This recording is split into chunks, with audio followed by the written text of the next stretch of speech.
Hello, good day, colleagues. Let us wait a few more seconds for more people to join, and then we will start shortly. Thank you for your patience.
Okay, colleagues, in the interest of time and for those who are already here, let us get started.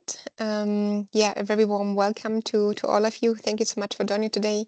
My name is Susanne Conrad, and I'm a project officer at the University of Copenhagen Climate Center, who hosts and implements the CBIT-GSP project, so the Capacity Building Initiative for Transparency Global Support Program, which you probably already know about through the many activities in the Anglophone Africa Transparency Network that is managed by my colleague Sheila Chikoncho.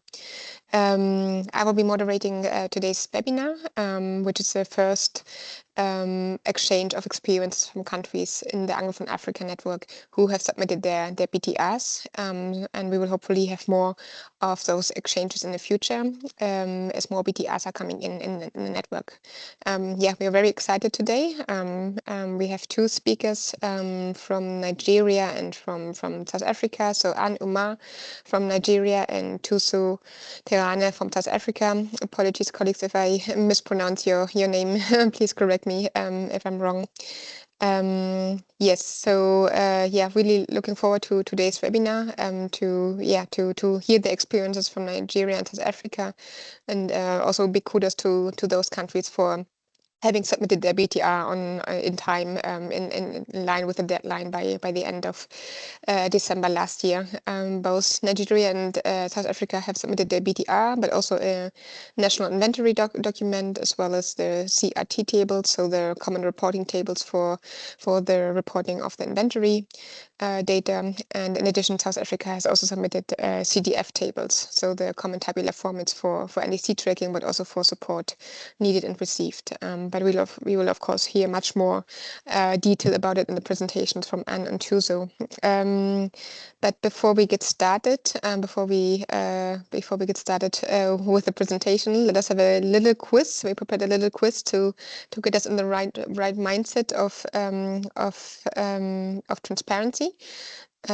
So therefore, I ask you all to go to Mentimeter and enter the code as you see here, or you can also scan the QR code directly with your phone.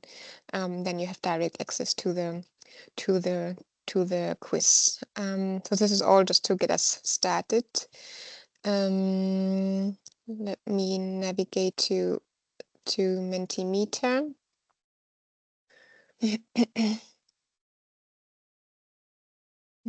Just a second, colleagues.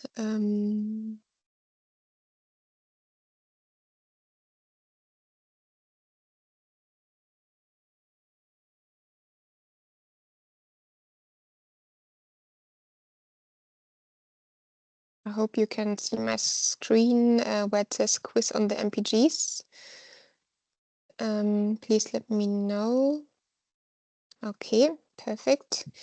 So here again, the guidance of going to Mentimeter and accessing the quiz. So either going to Mentimeter and using the code displayed here, or using the QR code. And maybe Sheila can also copy the code directly to the quiz into the chat, if she can. I'm just giving you a few more seconds to arrive. And then we can go to the first question. Okay, let me go to the first question. So we have a few players here already, 3 players. Let's wait for a few more, 4 players going up. So we have a little quiz time, and you get points the faster you answer, and answer correctly, of course. We have 5 players, just a few more seconds, and then we can get started. 6 players, that's great. 7 players, that's good. We have 20 people on the call, which is great.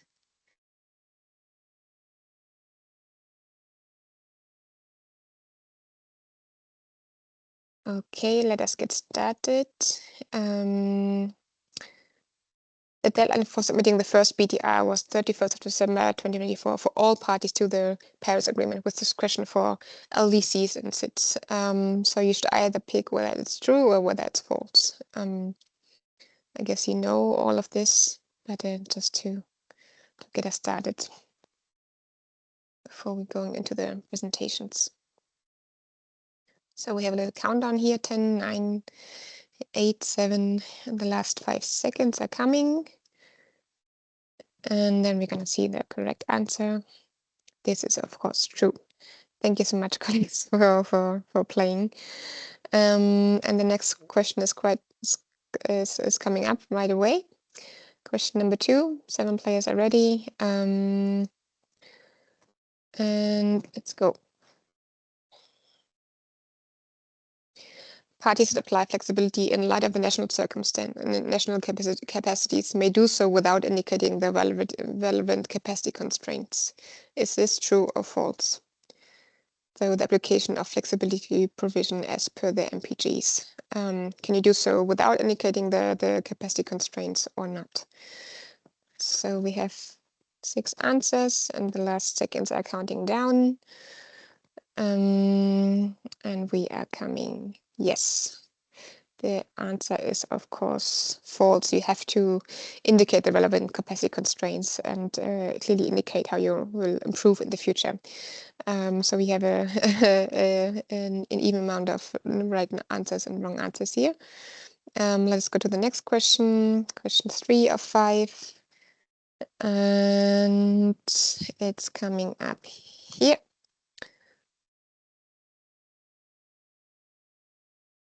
Each party shall report the structured summary in narrative and tabular format. Is this true or false? Leaving you all a bit time to answer. Everyone has voted. Okay. And this is, of course, true. Thank you so much, colleagues. Good to see so many right answers. That is great. And the last 2 questions are coming up. Question 4 out of 5. Here we have question number 4. Which statement is correct? When reporting in the BTRs, parties must use CTFs for reporting information on support needed and received, greenhouse gas inventory information, or tracking progress in implementing and achieving the NDCs. So which statement is correct? You may also choose more than one if that is applicable.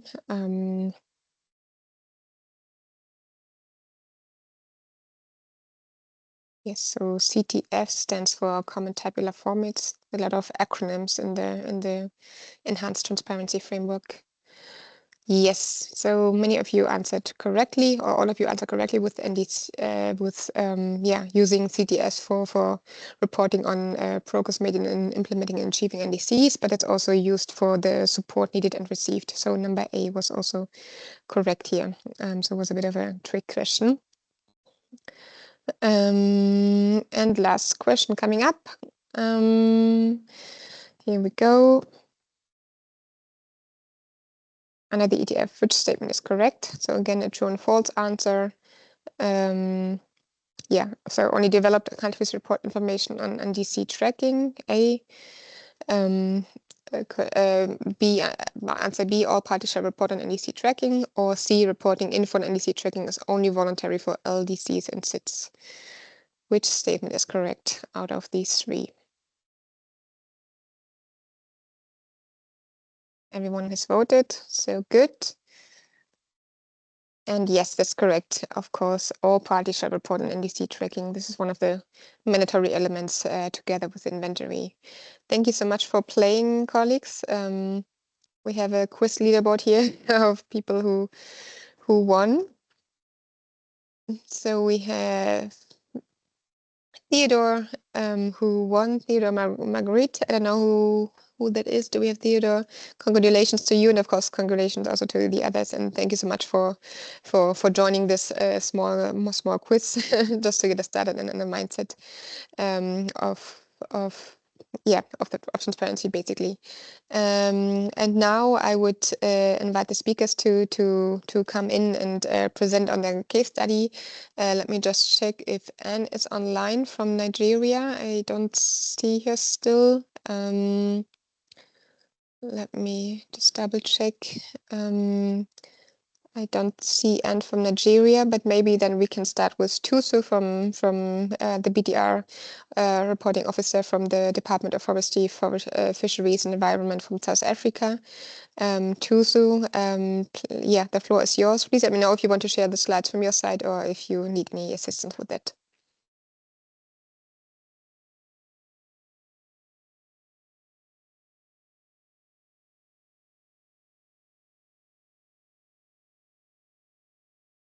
Okay, thank you. Thank you, Tusu. I hope you're able to share. Let me make you...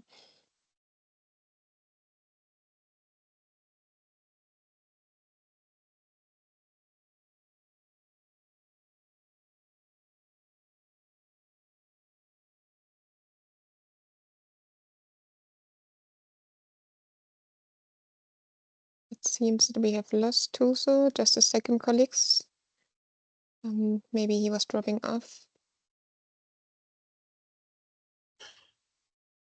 I'm still around. Yeah, just don't have still the around. function to share.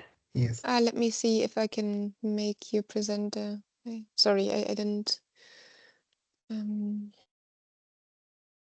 now making you a presenter. Sorry, it was this You should now be able to share too, so.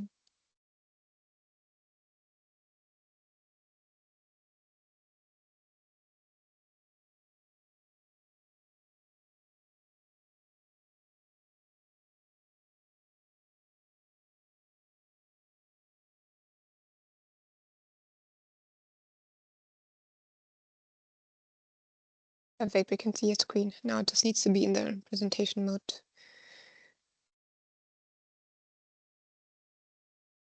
Yes, perfect. Thanks so much, Tuso. The floor is yours. Okay, thank you. Good day, everyone. This is Tuso from South Africa. I work for the Ministry of Fisheries, Forestry and the Environment under the International Climate Change Relations and Reporting. Today, I'll be presenting to you South Africa's experience and lessons learned from preparing South Africa's first Biennial Transparency Report.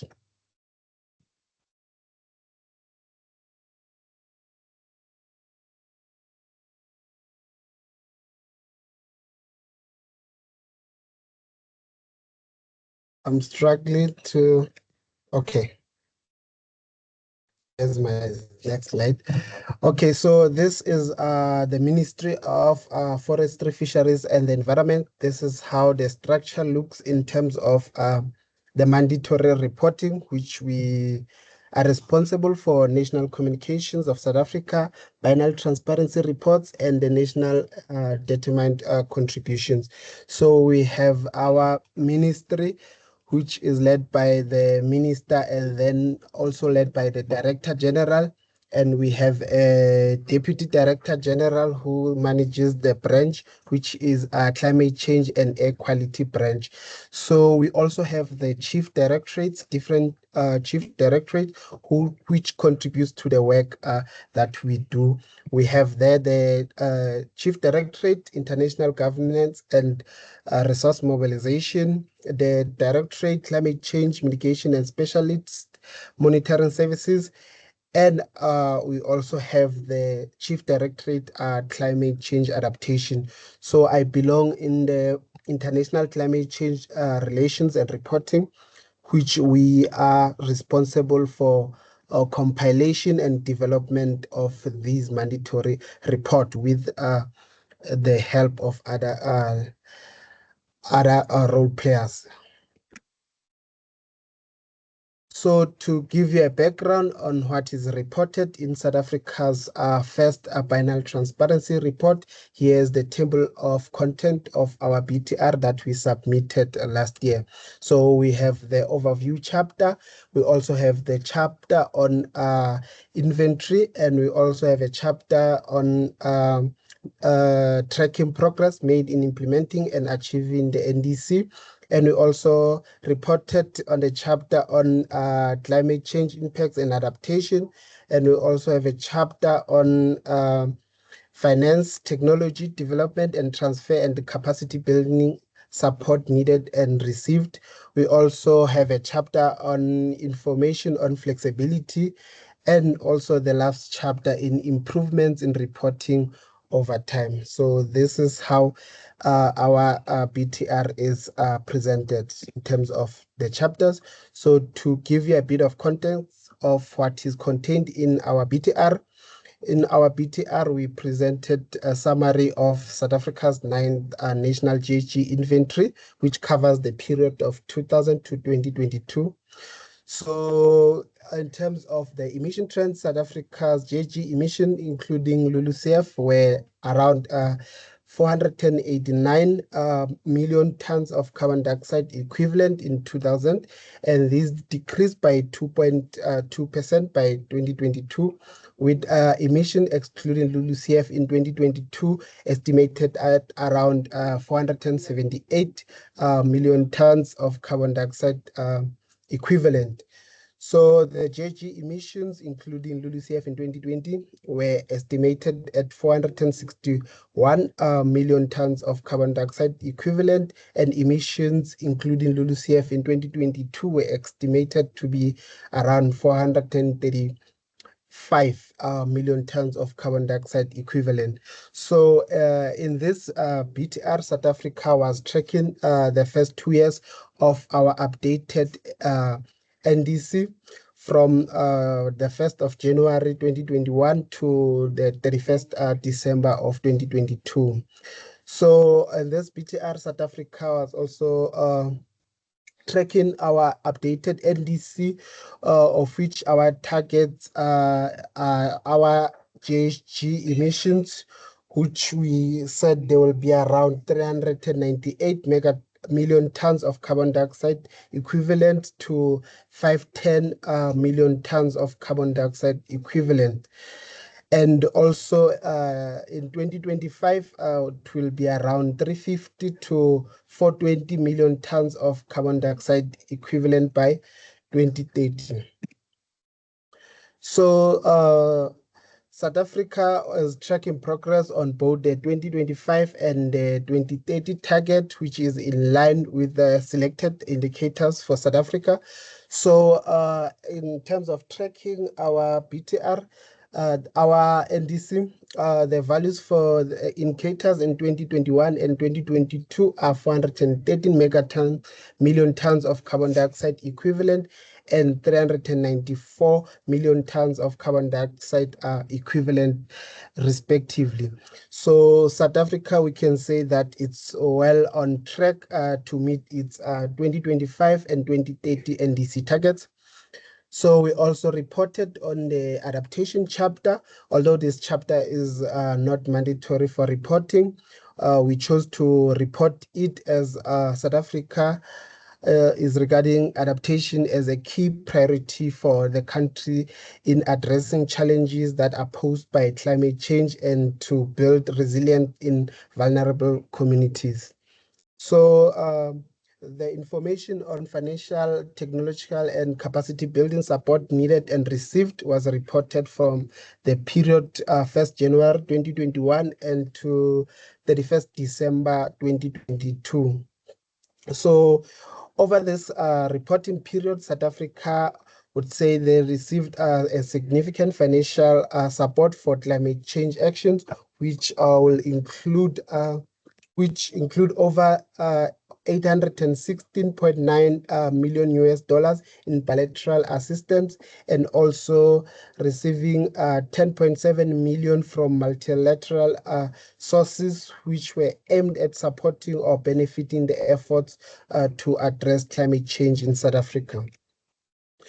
So this was our work plan. So we had this BTR process in South Africa, where it starts with the collection of data, drafting the BTR, stakeholder consultation, the independent review, ministerial approval, until we submit our report to the UNFCCC. So in terms of data collection, we use templates which we provided to different data providers. And also we used the National Climate Change Information System to collect data, which is a web-based system that assists us to collect data from different sources, like our data providers for the GHG inventory. So we will also, through that process, also have the data analyzed internally. So in terms of drafting, we acquired the services of institutions like CSIR, which is academic, it's a research institute that assisted us with drafting the chapters. So drafting of chapters, we considered that it will have the technical expert review process to report for subsequent BTRs. So in the National Inventory Report, it was compiled internally within the Chief Directorate, Climate Change and Air Quality Branch, but the summary was only the summary was included in the BTR, and the National Inventory document was also submitted. So we gave ourselves 3 months which was ideally dedicated to completing the common reporting tables for the GHG inventory and the common tabular formats for tracking NDC and support needed and received after finalizing the BTR chapters. So in terms of stakeholder consultation, we had our first zero order draft of the BTR chapters, which were reviewed internally within the branch, and our first order draft chapter was then agreed to. So once we had our zero order draft, that was integrated into a single document, it was presented to the project steering committee, which will then give a go ahead. So after that, we took our first order draft and published it for 30 days for public consultation. So where we will be getting the inputs. So the public comments and the inputs will then get addressed, taking into account the modalities, procedures, and guidelines into account. So also developed a response database, which we developed internally for public comments, which will show how the inputs were addressed and incorporated in our BTR. So we also took our BTR for an independent review. So the first order draft was reviewed by an external service provider, which then will look at our reporting in line with the MPGs and also give us some recommendation in terms of improving our reporting. So DFFE officials and the service provider would address and agree on the final BTR after the independent review process is done and the public consultation is done. So an independent review database gets developed outlining how every matter was addressed and the recommendation were dealt with for our next BTR. So we also have the ministerial approval process, of which it must be approved by cabinet or the minister. So the minister will decide whether they take it for a cabinet approval or they will approve it at the ministerial level, of which in this case we received a ministerial approval. So once we have that, then we have a government approval of our document. So the BTR is then submitted to the UNFCCC together with the national inventory document as well as the common reporting tables for the NIR and the CTF for NDC tracking and support received and needed. So there's also a process of technical expert review, of which we are in preparation for that, which will happen in May, where we already communicated the dates with the Secretariat on the technical expert review week. So I would be sharing with you what worked well in terms of us developing and preparing this BTR. So South Africa found out that subjecting the draft BTR1 to an independent review process really worked well in developing a quality first BTR. So the first review assisted with like a clear interpretation of the MPGs and allowed for the BTR that is more aligned with the MPGs, both in terms of completeness and transparency. So the internal coordination within the branch also worked well in drafting process and in addressing the independent review inputs and comments, as well as explaining the constraints that we faced where flexibility provisions were then used. So using a more streamlined process for alerting the public about the consultation process assisted in saving times, as previously we'll have to go through the government gazette, having the publication within the government gazette to have the request for the public to participate in the public consultation of the BTR. In this case, a media statement was released by the minister to make this announcement, which really shortened the time that we would get the comments. So also maintaining regular meetings and adhering to project timelines also contributed to the success of our initiative. So we had a previous experience with the procurement process. So in this case, when we are developing our first BTR, the Department of Forestry, Fisheries and the Environment leveraged on the support from the South-South North to navigate the complexities of the procurement process, especially that South Africa's bureaucratic system often causes delays in terms of procurement. So by partnering with organizations like South-South North, we were able to overcome some of those challenges that are related to procurement to ensure that there's timely execution of this project. So I'll be sharing with you some of the challenges that we faced in the whole process of developing the BTR and compiling it and submitting it to the UNFCCC. So one of the challenges was working under pressure as the process, we started it in February 2024, even though we had already started some of the process like data collection previous to that, but we really started in February to do the actual work. So there was also like different understanding and interpretation of the MPG and flexibility provisions. There's also capacity building constraint in preparing for reporting under the enhanced transparency framework.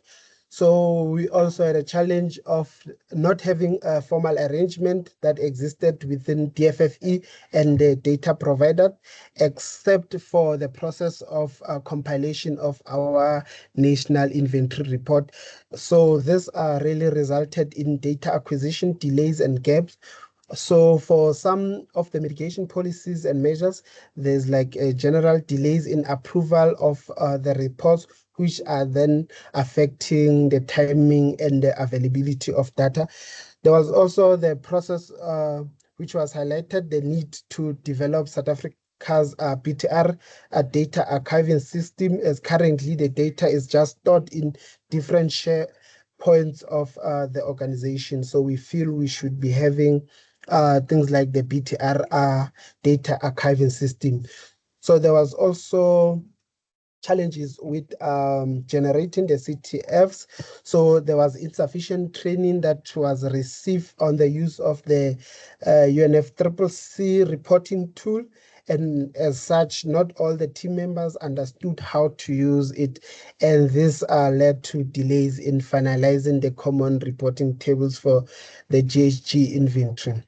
So we also had a challenge to track financial support, as financial support received by South Africa is not centralized, especially the bilateral support. The money that comes in, it goes directly to the project, so it's difficult to track, but we do track it because we use our standardized templates that we share with different embassies.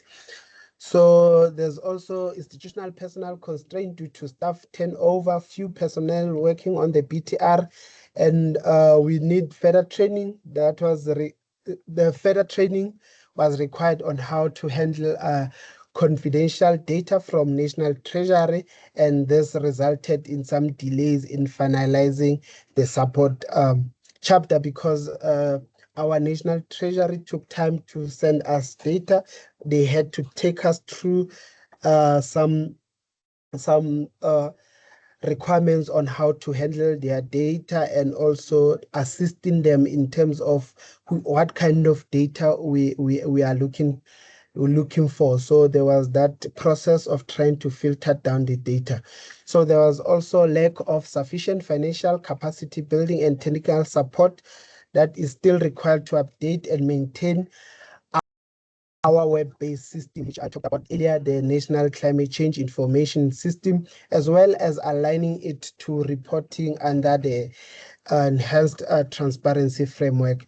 And also there was a lack of sufficient financial support that is required to develop our provincial system and linking them to our national system, which we believe it would make the work easier.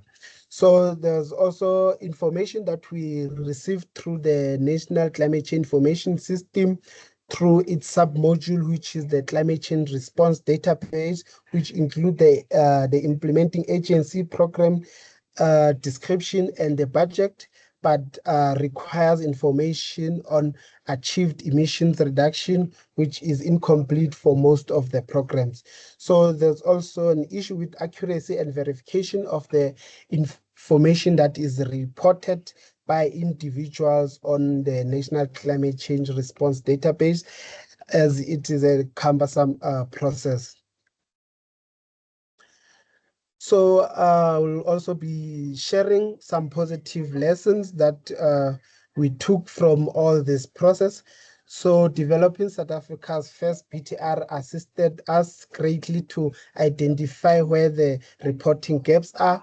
So we believe that more financial support is required, including for implementing the greenhouse gas improvement program, which will also improve the quality of the national inventory report. So we'll really want to have a BTR data archiving system. So another lesson was that in ensuring that the South African NDC is well understood by the transparency team. The transparency team is now part of the NDC technical team, as well as the reference group, which we believe this will also assist us in making use of the same projections for future BTRs and give us understanding on the development of the NDC, so that when we draft our BTR, it's easier to track. And more capacity building is required on the use of the tool to generate the CRTs and the CTF, especially we would think that we need hands-on training, as well as for addressing the capacity constraints which are identified where flexibility provision had to be used. So this is the area where we believe the CGE, the PADPA, and other support providers could assist us in overcoming some of these capacity building challenges. So the outcomes of the technical expert review will be critical for South Africa in identifying the capacity building needs and areas of improvement for our future BTRs. This will be one of our priorities for 2025. So it is important as well to have a well-defined and formalized institutional arrangement for data collection. Through the process of us developing this BTR, the department entered into some formal or informal data sharing agreement with our National Treasury on data sharing, of which it will be helpful in acquiring the much needed financial support data on time in the future. So I would thank everyone for giving me this opportunity to present to you South Africa's experience on developing the Biennial Transparency Report. Thanks. Thank you so much for this overview and for presenting the process of developing the TUR in South Africa, including also the challenges and lessons learned. I think they're very useful and probably also speak to many of the countries here. So thank you so much. It is really, really, really useful to have those insights. Are there any direct questions to Tuso from the colleagues here? Please feel free to post them in the chat or also raise your hand, and then you can ask directly, and you've been given the floor. Can also be any reactions, any comments, Any views?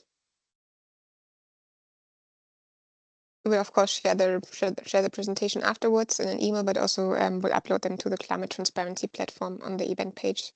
I will post it in the chat again. So no questions, no comments to Tuso. Yes, Mudu, please go ahead. Thank you.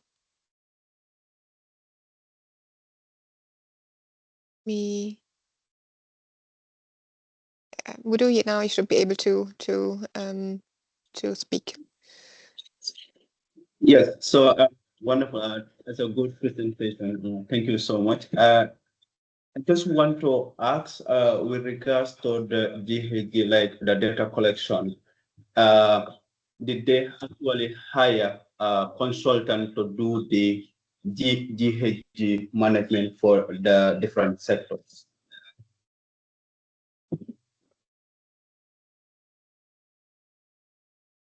Yes, Tuso, would you like to react? Yes, please. Thank you. So if I understood the question correctly, it's regarding data collection in terms of the inventory. Yeah. So I think in the presentation we mentioned that the national inventory report was compiled internally. So the summary chapter was the one that we were having a consultant working on it. But with our GHG inventory, we have like the National Climate Change Information System, which the different sectors that are compelled by our regulations do provide data there. So we collect data from there, and also they do use templates to collect data. We only had for the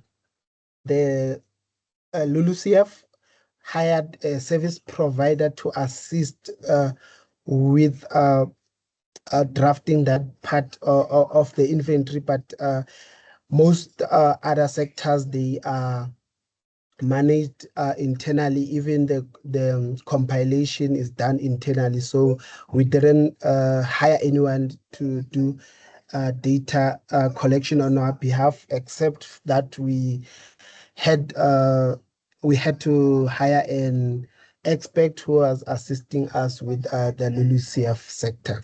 Thank you.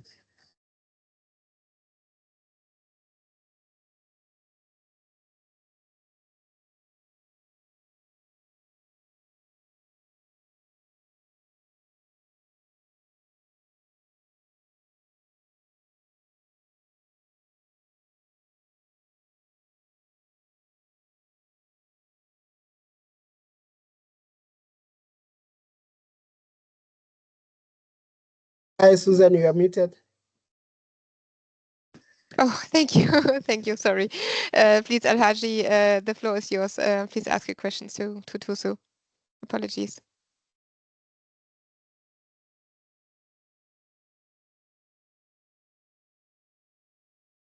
I'm not sure. Maybe I'm mispronouncing your name. Alhaji Sir.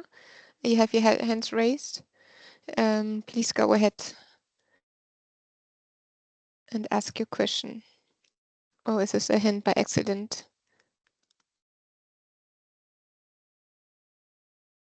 I can see your hand is there. Maybe it's not me. But yes, there's a question in the chat, yes, maybe. Exactly. Okay, so meanwhile, we can take the question in the chat from Baba.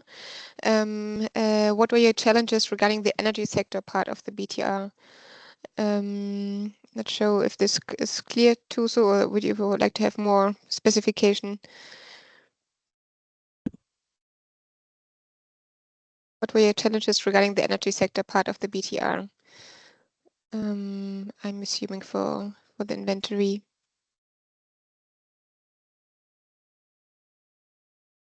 Would you like to answer, Tuso?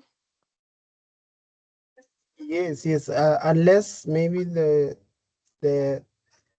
person would like to give maybe a specification in terms of what exactly.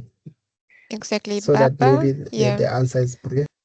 Yes, exactly. Baba, you asked the question. Would you like to come in and specify what exactly data collection? Data collection is mentioned by Baba in the chat.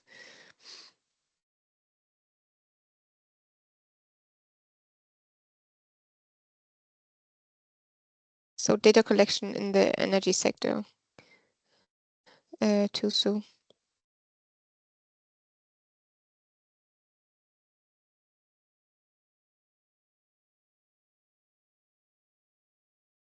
Yes. Okay. So we do have like the data gaps that we have within the energy sector. So that's why we have the greenhouse gas improvement process program, which will really assist us in making sure that we improve our data. We also improve country specific emission factors. So there are data gaps. There's improvement to be made. So we are still working on that. So there are a lot of challenges regarding our data. So there's planned improvements, and also there are more studies that will happen under the greenhouse gas improvement program to make sure that we improve in terms of reporting in the energy sector. Thank you. thank you so much, Tuso. Baba, it's writing in the chat what kind of challenges. Just cite a few.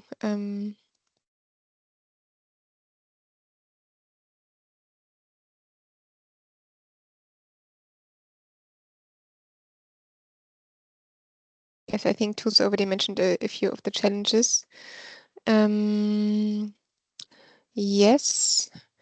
So in the interest of time, and we will have more time later for Q&A, I would suggest that we move to the second speaker for today, and Uma from Nigeria.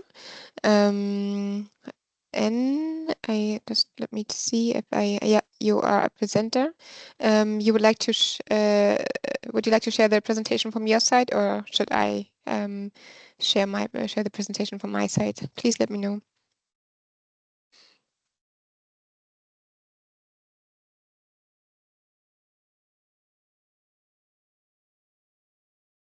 And can you hear us?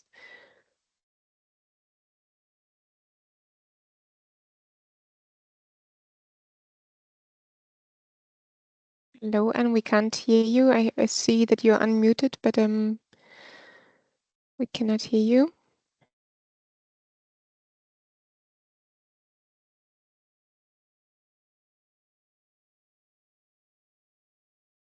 We still can't hear you.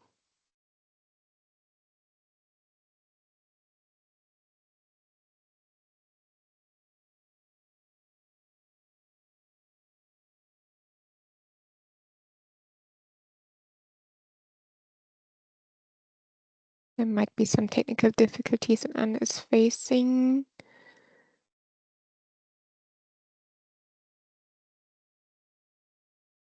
Just a few seconds, colleagues.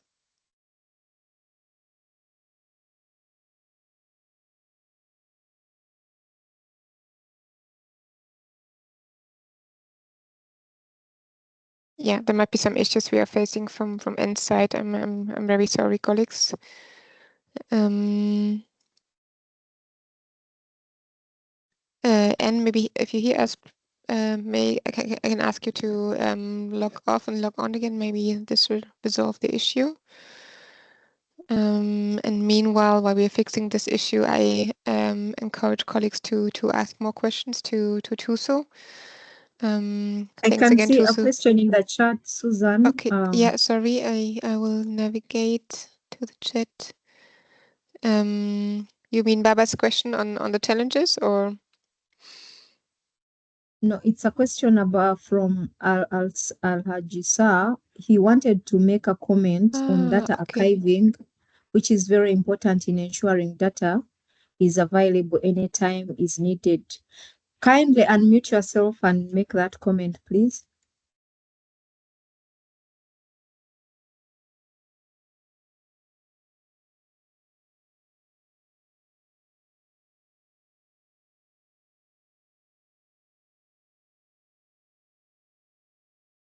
Yes, Alhaji, please come in.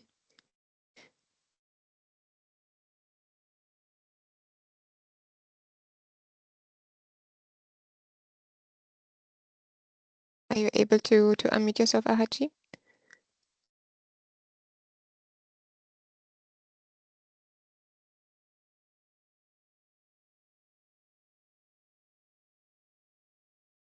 Okay.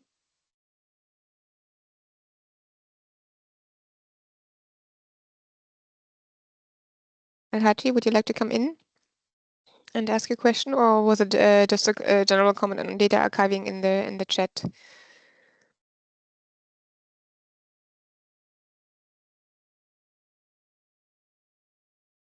Doesn't seem to be possible to ask the question.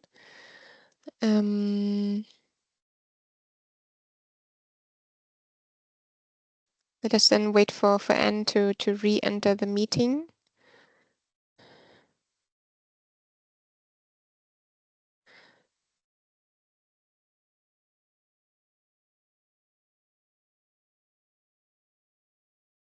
Just a few seconds, colleagues. I hope Anne will join us any moment. And meanwhile, maybe I have a question to Tuso, just out of. I was looking at the comment. What kind of challenges? Yes. In terms of data collection. Yes. So in the the energy sector, we still experiencing challenges to get data for fuel wood consumption in some of the subsectors. So that's where some of the improvements are focused on, and also to get some country-specific carbon dioxide factors for key solid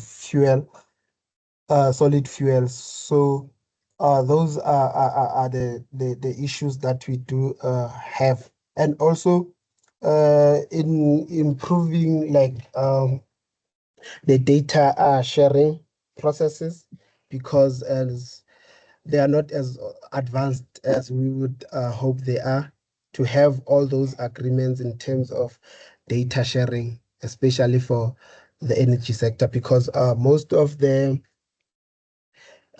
data is reported through the National Climate Change Information System, which is the submodule, which is SAGES, which then major emitters are compelled to report on the data. So can you hear such me? Okay. And hello. Okay, thank you. Can you hear me now? Yes, we can hear you, Anne. We can hear you. Okay. Okay, thank you. Can I go ahead and Susan, you are muted. We can't hear you. Sorry again, colleagues. Yes, Anne, please go ahead. And sorry for the interruption, Tuso. Would you like to share your slides from your side, Anne, or would you share them yourself? Yeah. Perfect. Thank you. The floor is yours, It's Anne. okay. Yes, if you do it in the full presentation mode, then that would be really good.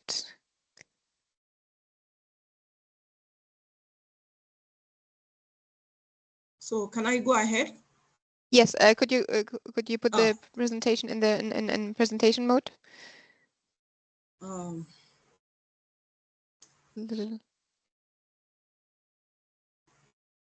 Yeah, I'm finding it difficult to do that. Okay, if not, then that is fine. Then please go ahead. Okay. we can still see it. Thank you. So I'm so sorry for joining a bit late. I missed the time anyway. I thought it was 1 hour difference from where I am, not knowing it's 2 hours. And also I was in another meeting, virtual meeting. So I really apologize for joining quite late. Greetings from Nigeria. I'll be sharing Nigeria's experience. Anyway, my name is Anne Umar. And among the issues of preparing Nigeria's reporting obligation to the UNFCCC from the National Council on Climate Change, Abuja in Nigeria. I'll be sharing with you Nigeria's experience on the implementation of our first biennial transparency report to the UNFCCC. So I have my outline here, introduction, our transition to the ETF, the institutional arrangement we have in my country, implementation journey, BTR components, then the activities undertaken in the BTR, the use of flexibility, the QA/QC, challenges, gaps, and way forward. So Nigeria, of course, as party to the UNFCCC, we've prepared and submitted several reporting requirements to the UNFCCC. Under the Paris Agreement, we have reported on the national communications, the first, the second, and the third. On the biennial update report, we have two submissions, one in 2018 and the other one in 2021. This was submitted alongside the national inventory report. Then current submission, of course, is Nigeria's first biennial transparency report, which we actually met the submission timeframe of 31st December 2024, and we actually submitted a day before the deadline. So transition to the ETF.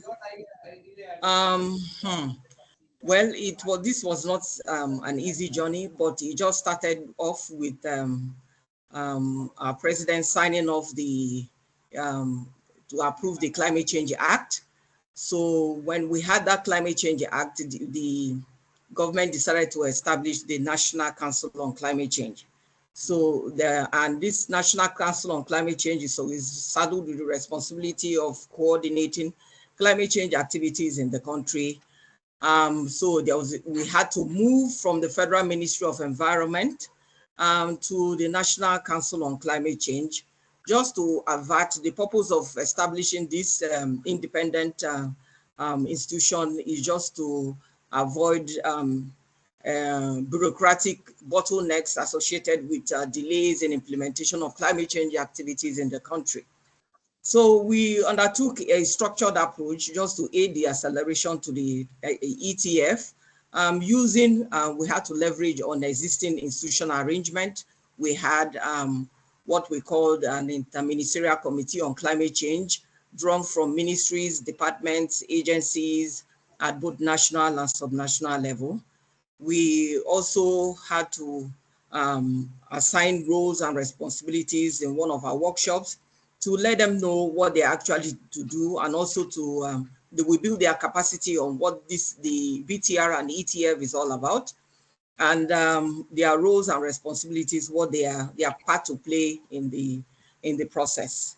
So we also build the capacity of DEX officers at the national and subnational level, also on the MPGs on how to use the modalities, procedures, and guidelines on the ETF. Then we set up a mini, although not fully fledged, and an inventory management system where every collated data can be archived and also used for sectoral data and also for future use. So, and we also provided capacity building, on to ministries, climate change DEX officers, and also we were in the process of updating the NDC 3.0 is still under preparation. Then on adaptation, we undertook a massive stakeholders engagement and advocacy at the subnational level and also the national level. Actually the private sector were involved in this process, the civil societies and NGOs, and as well as the community heads, just to build their capacity and let them understand what we're about to do in order for them to be engaged in this process. So also we revised the national policy on climate change, which is supposed to run from 2021 to 2030. So this is what the Nigeria's institutional arrangement currently looks like. The National Council on Climate Change as the implementing entity and coordinating entity of this process. We have the sectoral data providers. We have the National Communication and Biennial Transparency Report Management Team. We also have the Interministerial Committee on Climate Change, like I mentioned earlier. We have climate change desk officers that are from the national and subnational level. So each of these bodies have roles to play, and under each sector we have the responsible institutions. We have the one from environment, we have petroleum companies, as Nigeria is an oil producing country, so we cannot produce this kind of national document without involving issues on oil and gas. And the energy sector, the electricity sector, maritime sector, and so on. Also the midstream and downstream petroleum resources, the upstream petroleum resources, and as well as the, if you come down to the subnationals, we have the data providers, and so on and so forth. So our implementing journey on the BTR. So we got Jeff funding support sometime in 2022. So, and of course, UNDP as the implementing agency for their support, we immediately kicked off the implementation of the Nigeria's first Biennial Transparency Report. So this project is under the Enabling Activity project of Jeff, and is supposed to be a combined project, as in the BTR one, once it's submitted in 2024, then the remaining BTR2 and NC4 being a combined implementation will be submitted in 2026. That was the idea. And immediately this, the administrative areas of this was covered. We decided, went straight to actually engaging international consortium, this consortium have worked with Nigeria in previous reporting cycles. So given the time frame of submission of Nigeria's first Biennial Transparency Report is before 31st December 2024, we wanted to just immediately engage them because they had prior knowledge and residual knowledge of what we have been doing so far in the country. So immediately we engaged them just to speed up the process. So we started work, and the workshop, we had the first inception and technical workshop in 2023. Immediately we returned from COP28, Dubai, we immediately commenced the implementation. And this inception workshop was also a technical workshop, because at this workshop, we had to assign the roles of what they are, the institutions, what they are supposed to do, and also to introduce them on the BTR and the ETF process. So the next we had was a training workshop. We called upon MDAs, ministries, departments, and agencies from national and subnational level. We engaged about 100 participants of them just to build their capacity, train them on what the task ahead. And we actually developed, alongside with assistance from the international consultant working with us, we developed an internally developed tool for collection, a tool that is easier to understand, and just for us to be able to collect this data from data providers and also some of the subnationals, some of the stakeholders at the national and subnational level, so that they will be able to, we made the tool to be simple and subtle in such a way that they will be able to fill in the information we actually wanted, to speed up the process. So after that workshop, we gave them about 3 months to go back. We've already eaten up to the mid 2024 as when we were having that training program. So we needed to speed up the process, but we actually gave them a period of 3 months to go in and get this data from these institutions. Already we had built their capacity and on how to use the tool. Some of them could use the tool, some could not. Some even sent on their own, they had to adopt their own tool and all that. But we still accepted because we just wanted the information. you know. So after that, we decided to analyze this collated data from the various sectors, the energy sector, IPPU, waste, and also the Afolo sector. So we had to collate this information. And as we collect, that's how we send across to the international consultants who are also looking at and reviewing from their own side. Apart from the reviewing it, we decided to have a data analysis workshop where we'll invite every one of them who have submitted data to us at the National Council on Climate Change, the BTR team in that in the National Council on Climate Change. So we saddled with the responsibility of collating this data and sending back to the international consultant for analysis. So for the workshop, the purpose of the workshop, the analysis workshop, was to project what they have given us so far, and also to analyze if the authenticity of this data, and also to ascertain the quality of the data they submitted to us, because we didn't just want to bank on published international data out there.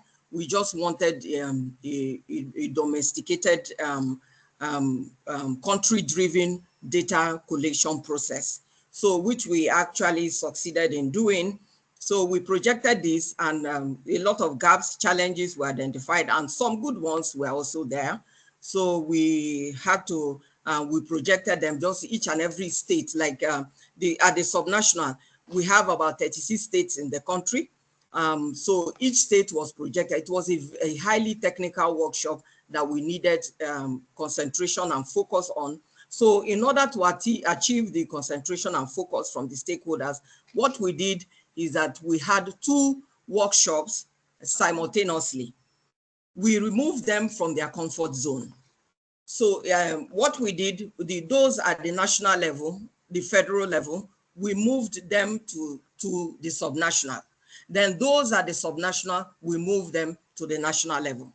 The purpose of doing this, because we had previous experiences of stakeholders, apart from the fact that they actually got approval to attend this workshop, they usually make excuses that their bosses want them in the office, and there's something they need to do at the office. Just to avoid this and gain their own concentration and focus on this process, we decided to move them. And this actually, this approach actually worked for us, because they were focused in that meeting, in that workshop, on those the locations they found themselves in, because there was no how they could leave the hall, but had no choice but to focus on the task they were given. So this after this workshop, the gaps were identified, and discussed amicably within them. The workshop actually was held in Abuja and in Lagos. So that's Abuja, which is the central, Lagos are the subnational. So that was how we mixed them up, and we achieved a very successful procedure out and then. So of course, after that, the validation workshop was also held, where further input was done on the draft BTR document and the NID. So this is just the components of the BTR information we got there, the greenhouse gas inventory, tracking of mitigation action in the NDC. I will elaborate more on that in the next chapters. So exactly the work we undertook in the components of the BTR. We focused on the GHG inventory, tracking mitigation action in our NDC, and the support received tracking. So here, what we did, like I said earlier, we developed the tools for data collation, and also trained the providers, data providers, on the use of these tools. Then we commenced the data collection process, I said earlier. Then we analyzed the data collected to ascertain the quality and intensity of this data, and also applied it where necessary. Then for the area of adaptation, since it was not a mandatory chapter, what we did, we did not develop any tool on that.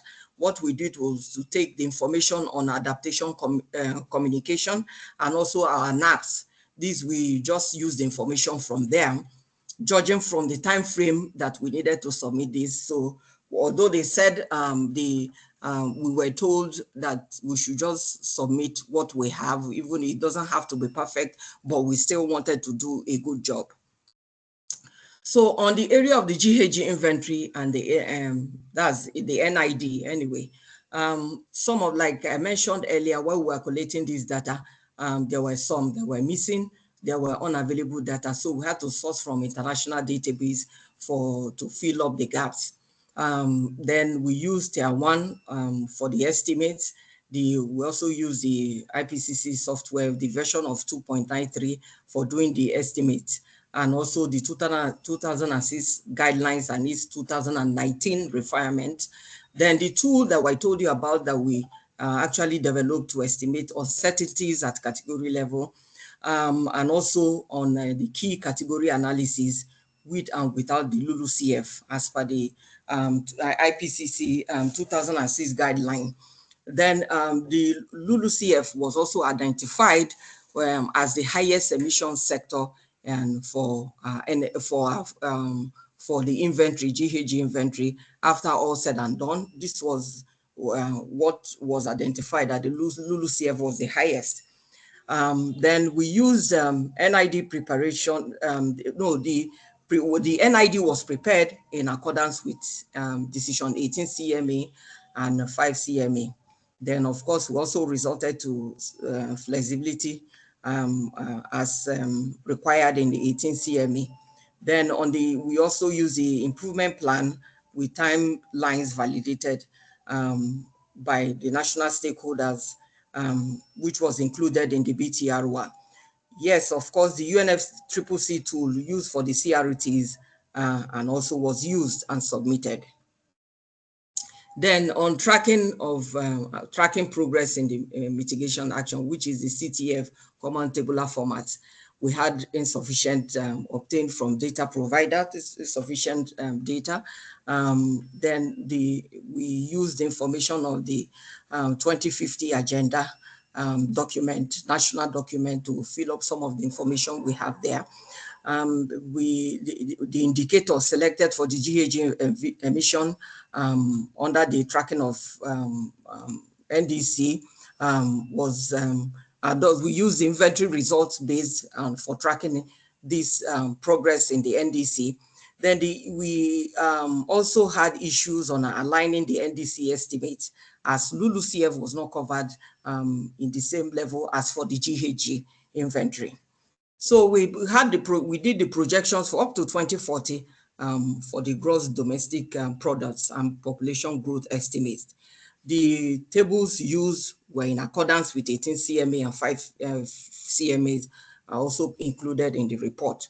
Then for the CTFs, it was not submitted immediately with the NID, BTR1 and NID. What we did was it was still under implementation when we submitted the BTR and NID. But right now, as we speak, this is completed and will be submitted shortly. Then under support, we had same here, insufficient data. We had to, manage with international, some of the international published documents. So some of the information from the NDC implementation framework was also used for this support, and some of the projects, that were undertaken. We got the information from Jeff, AFDB, GIZ, EU, and GCF. This information was compiled in an Excel table in accordance with these requirements, regulations. The estimate of financial resources needed still to be done. However, this is listed in the common tabular format for support needed to just to ensure consistency.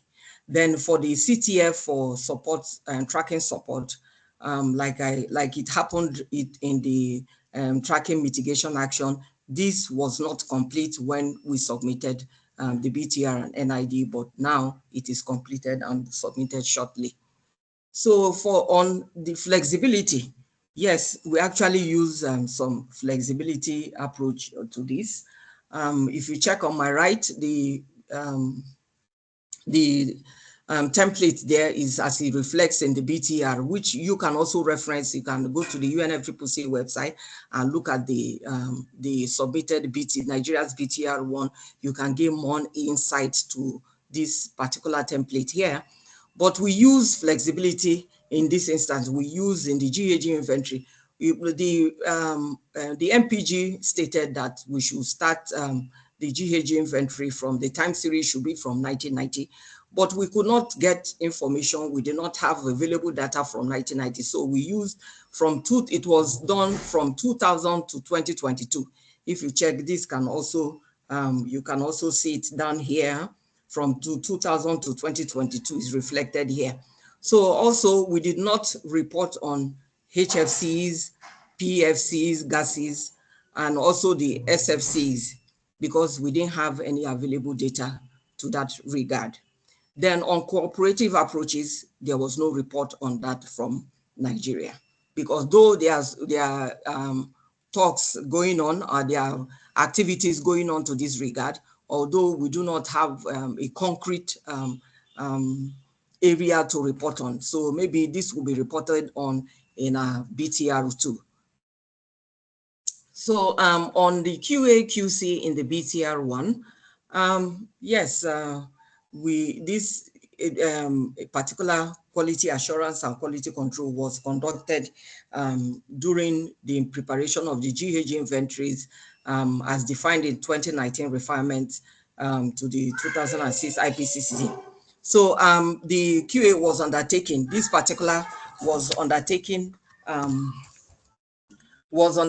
as an independent independent person conducted this particular compilation of the inventory. So the person didn't have any part to play on the compilation and collation process of this. So also the activity data was compared with the international database as obtainable in the FAO, UN, and IEA, etc. Then how this was implemented under the QC, we took a routine and consistent check to ensure data integrity. The data is reliable and complete. And also a consistent check to identify errors and omissions, accuracy on data acquisition and calculation, and the use of approved standardized procedure for emission calculation as obtainable in the MPGs. Then also a technical and scientific review of data used, the method applied, and results obtained. These are the steps that were undertaken when the quality control was undertaken. Then the quality assurance was undertaken, to confirm the quality and reliability of the data used for computing emission. Also, the activity data and emission factors adopted for each source category as a first step. They analyzed the time series data and identify and corrected outliers, that is the anomalies and the errors that are not part of that deviated from the series of data collected, also to ensure consistency. There was review and calculation steps in the software to ensure accuracy. So of course, with this process, for us to be able to meet that within 1 year, expected requirement for us to meet by 2024, it was not easy. We had a lot of challenges, but we're able to pull through. But some of these challenges that we have, they are all listed in the improvement plan in the BTR1 and NID. I'm hoping that this will be addressed in the next reporting cycle in the BTR2. Like I said earlier, this is a challenge to us. That's why most of this, we had some delays in the flow of data because we didn't have a fully fledged operational GHG inventory management system and a centralized collecting data. Of course, if we had this, there will be ease of inflow of data, for reporting. Then we had this MPG and the ETF. This is a new process for us all. I'm sure not only Nigeria. but we just wanted to try our hands on it and see how we can walk through it just to deliver. So there's still more capacity needed in the MPGs of the ETF. So some of there needs to be capacity building on the technicalities of the MPGs. And also we had a problem with also, this is aside from this anyway, but during submission of BTR1 and NID, we had issues of submitting to the UNFCCC, because I just wanted to say it here, but this is not part of, we had issues of submitting this document and had to contact the UNFCCC Secretariat during the past 3 days, and during the next 2 days to the submission deadline. So we had to call them to let them know, is there any other form, any other way we can submit this document?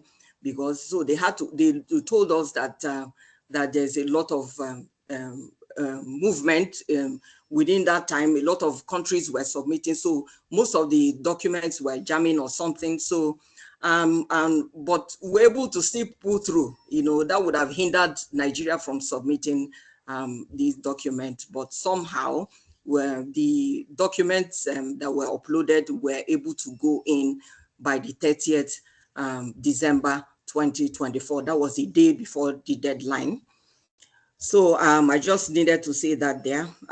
Then we do not have a country-specific emission yet, because all what was calculated was from tier 1. That was what we used, and hopefully we'll be able to improve on the next reporting cycle in the BTR to and also address the issue of disaggregated data so that we can enter to the next tier, So way forward.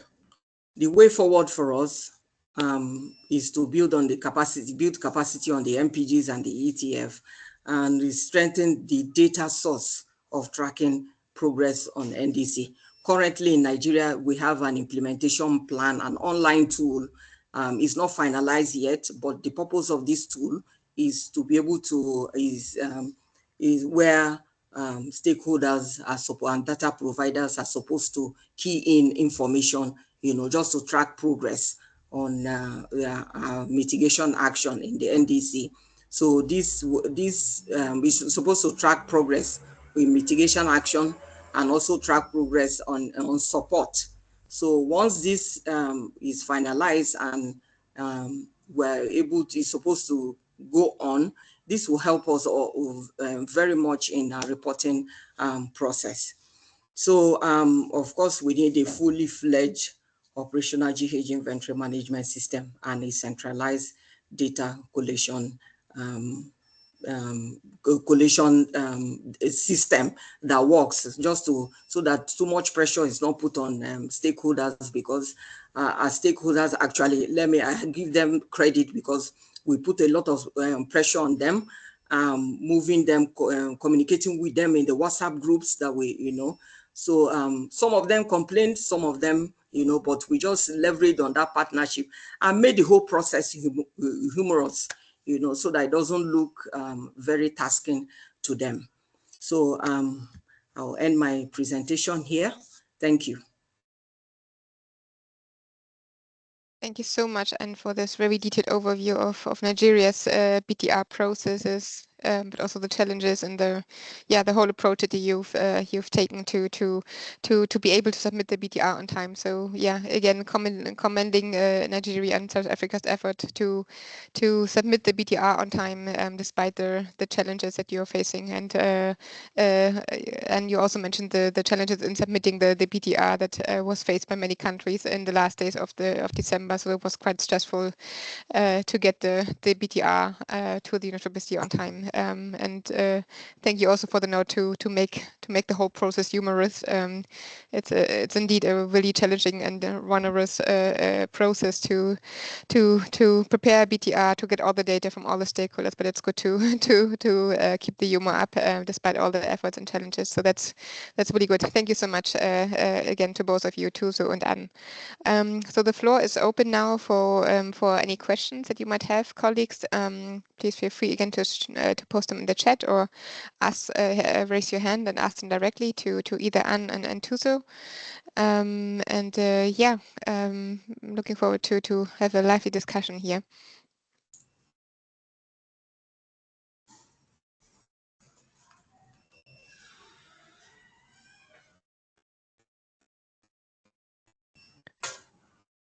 Do we have any questions? I see that Tuso was already active in the chat in answering some of the questions.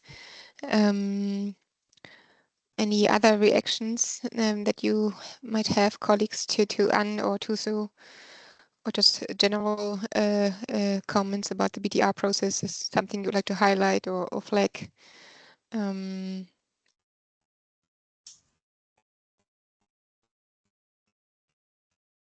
If there's no question, then Baba, QA, QC, more details, please. Baba, please specify what exactly and who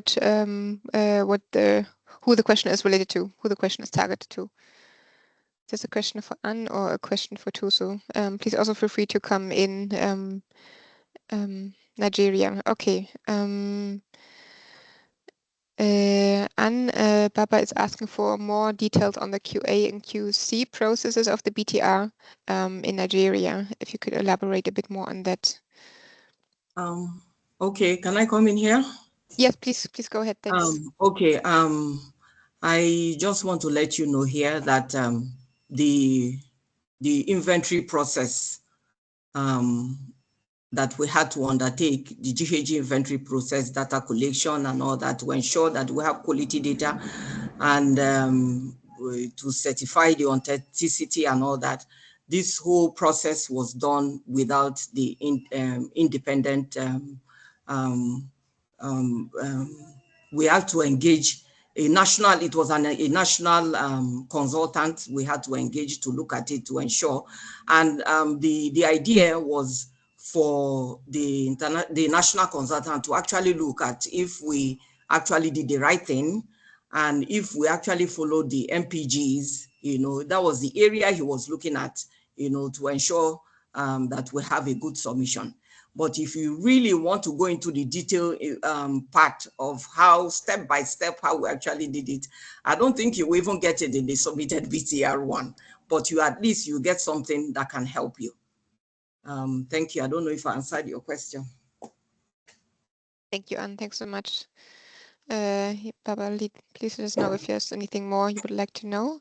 Otherwise, I give the floor to Mudu. Please go ahead and ask your question.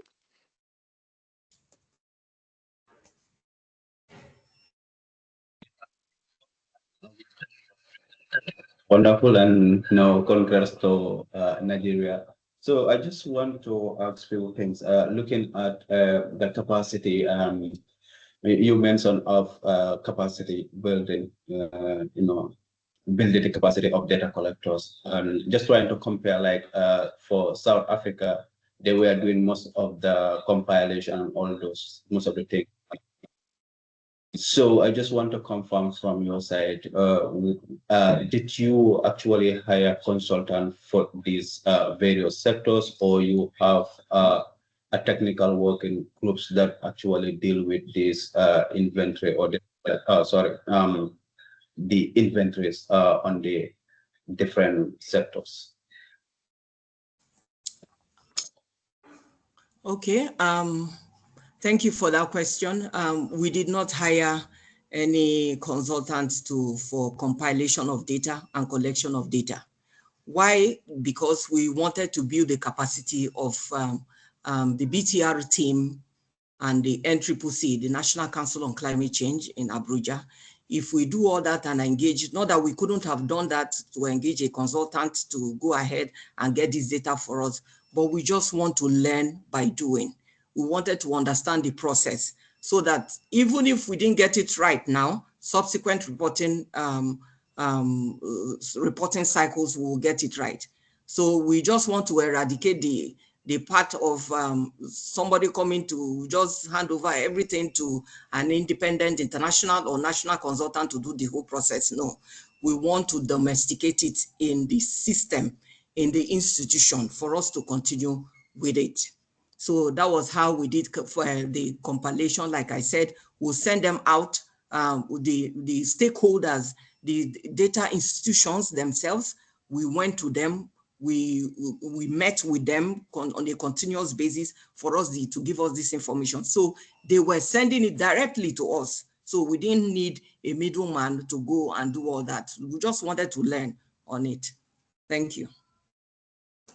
Thank you, and that's really, really good to hear. Really learning by doing exercise. That's really how you go about it. That's yeah, inspiring. Good to hear that.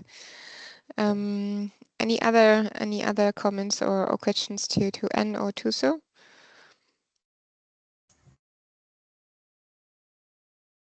If there are no questions, then maybe I can ask both of you to maybe summarize the key takeaway from the BTR1 process that you will take into consideration for the next BTR preparation. So for BTR2, if you could quickly summarize the key takeaway from your experience, Anne and Tuso.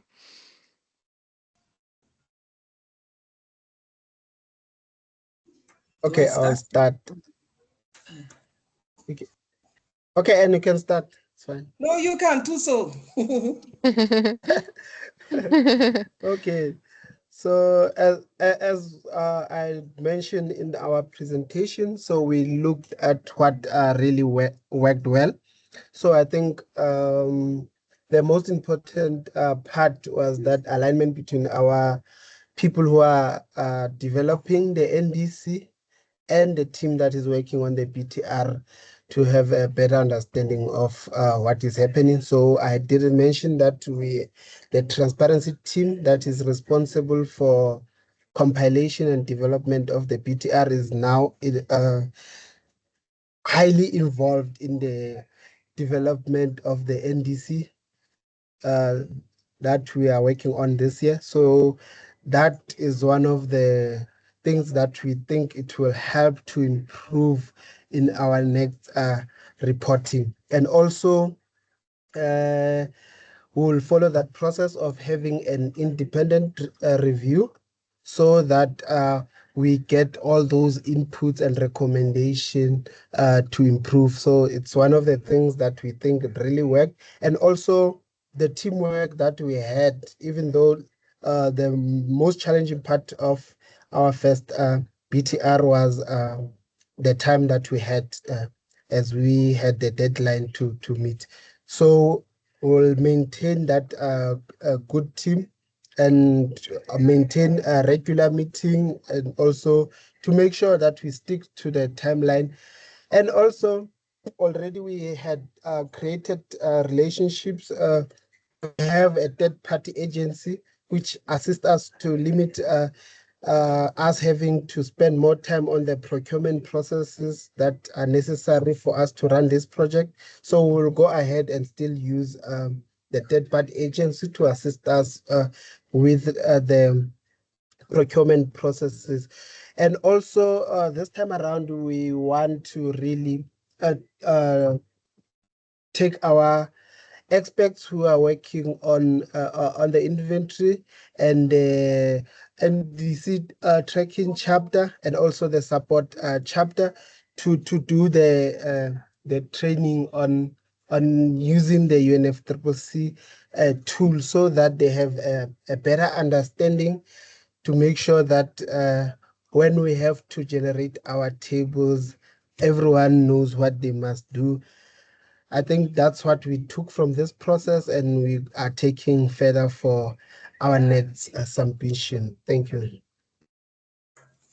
Thank you so much, too. So very, very useful, also especially on the reflection of the interlinkages between the transparency team and the NDC team. That's really crucial, especially in this year and with the submission of ND3 3.0. So thank you so much.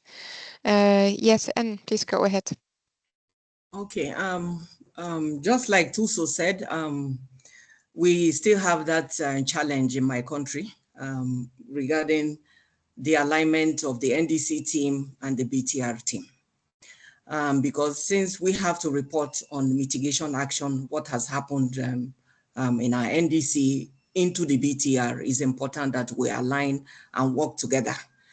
The same with the international consultants being engaged in both for both processes, so that at least we'll be speaking with one voice. So that's alone. Then we decentralize. We're also going for the decentralized operational data collection system. You know, this is what I can take away from here is that we need to work on that. Is a challenge for us in my country. We do not have that system. In fact, there was a time I was asking, I think, was it Sandra or Tuso in South Africa, one of the meetings we met, I was asking them on how they actually did their GH inventory management system. So it would be nice to learn from South Africa how they actually did theirs. So, and also to move from tier 1 to our own upper tier, maybe tier 2, you know, or and also the to build them. There's even need for us to build capacity on this MPG, not just for stakeholders or data providing institutions, and also to our staff, the team working on this in this area, the BTR team and also the NDC team on issues on the MPG and the ETF, what this is all about, just to improve reporting in future reporting. Thank you. Thank you so much, and thanks to both of you. It's definitely a journey, the BTR journey. There's things that can be improved constantly. So that's really yeah. Be after the BTRs, before the BTR. The next BTR is looming already in in not so many months ahead. And yes, Tuso again, please come in.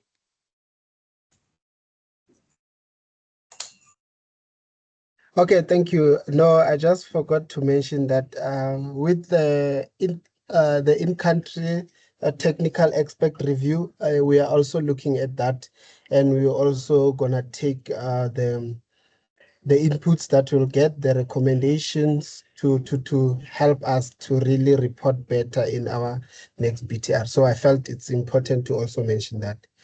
Yes, thank you.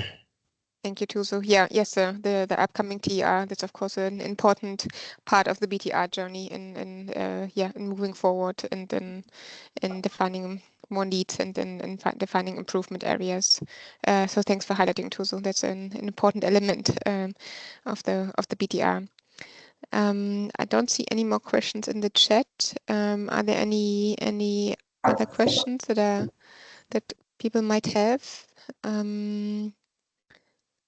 If not, I would like to do a last minute, or maybe we can have a family picture. Let us do a family picture before we do the evaluation at the end.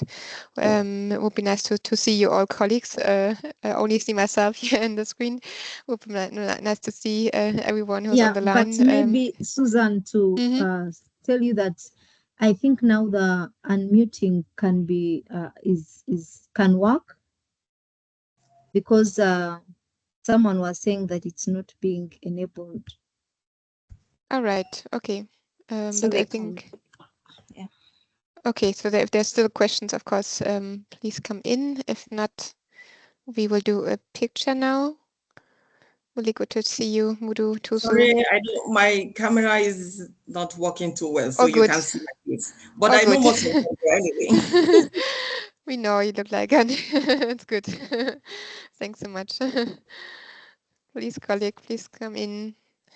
Show your beautiful smiles. I will take some pictures. Good to see you all.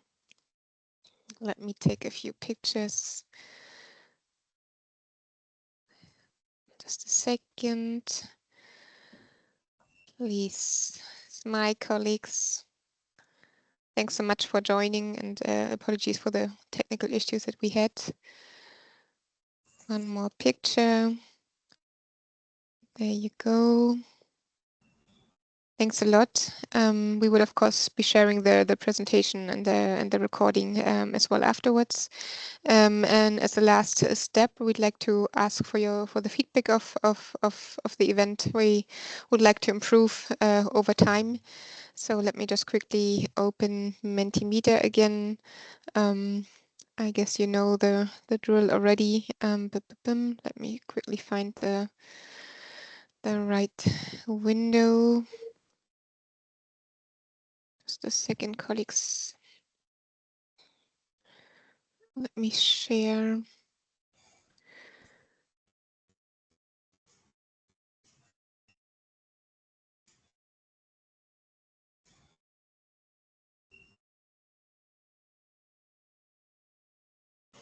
I will quickly ask you again to go to Mentimeter and yeah, use the code or the QR code that is displayed here. We really always welcome your feedback and your input. We're planning to do more of those experience sharing webinars in the future, because I think it's quite, because we believe it's quite important to share those insights on the different processes, especially on the BTR now. So we'd like to do more of those events, and I'd like to improve. So let me go to the first slide. How satisfied are you with this webinar? Please be honest. we want to have your honest feedback here. Waiting for a few more seconds. Thanks so much for the feedback provided. Just giving a few more seconds, maybe for more people to join.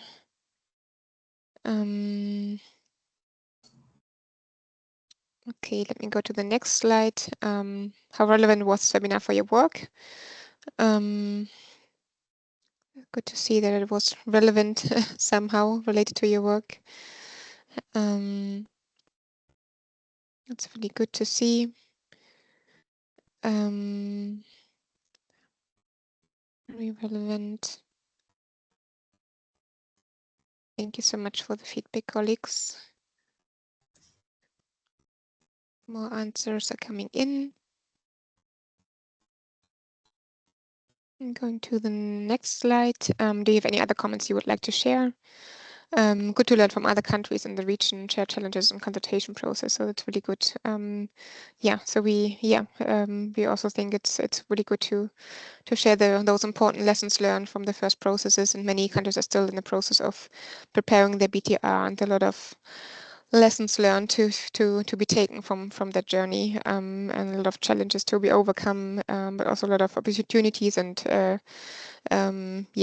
good insights that can be taken and shared across the countries. So thank you so much for the feedback. Yes. Yes, thank you so much. To give you a bit more time here, if we can improve over time. Just a few more seconds.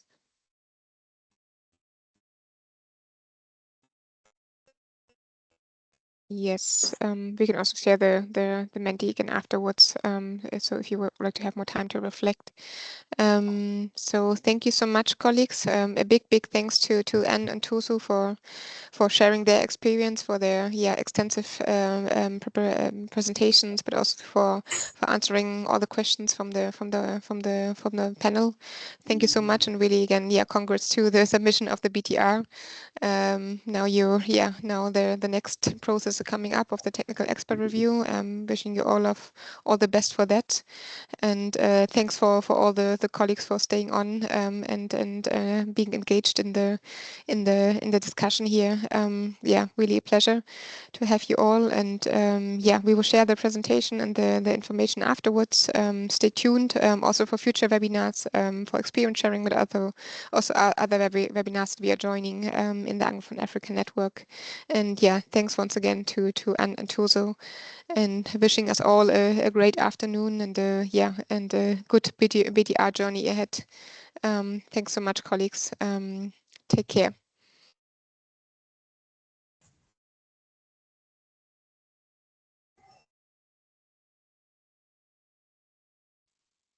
You, bye-bye. Bye-bye. Bye-bye, Bye bye, everyone. Thank Suzanne you. and Sheila. Bye bye. Bye-bye, and thank you so much. Thank you. Take care. Bye, bye Bye, everyone. Tuzu. Hi. Bye, everyone.